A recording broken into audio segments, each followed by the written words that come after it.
खड्ड्यांच्या अपघातात मृत्यू झालेल्यांच्या वारसांना प्रत्येकी 5 लाखांची मदत.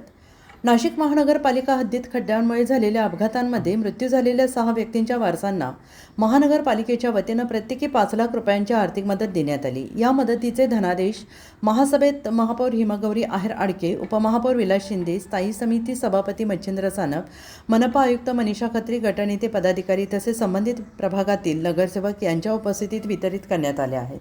खड्ड्यांमुळे झालेल्या अपघातांमध्ये 6 नागरिकांचा दुर्दैवी मृत्यू झाला आणि त्यांच्या कुटुंबियांना तातडीची मदत म्हणून मनपाच्या आपत्ती व्यवस्थापन विभागामार्फत ही आर्थिक मदत देण्यात आली. यामध्ये स्वर्गीय जितेंद्रसिंग मंगलसिंग गिरासे यांच्या पत्नी तनुजाबाई जितेंद्रसिंग गिरासे, स्वर्गीय प्रभाकर साहेबराव निकम यांच्या पत्नी कावेरी प्रभाकर निकम, स्वर्गीय उज्ज्वला शांताराम गायकवाड यांचे पती सीताराम बुधा गायकवाड, स्वर्गीय दीपाली दिलीप बेळे यांचे पती दिलीप श्रीकृष्ण बेळे, स्वर्गीय निलेश प्रल्हाद कोतकर यांच्या पत्नी ज्योती निलेश कोतकर आणि स्वर्गीय मासूम भिकन शाह यांच्या पत्नी नसरीन मासूम शाह यांना प्रत्येकी 5 लाख रुपयांचे धनादेश देण्यात आले.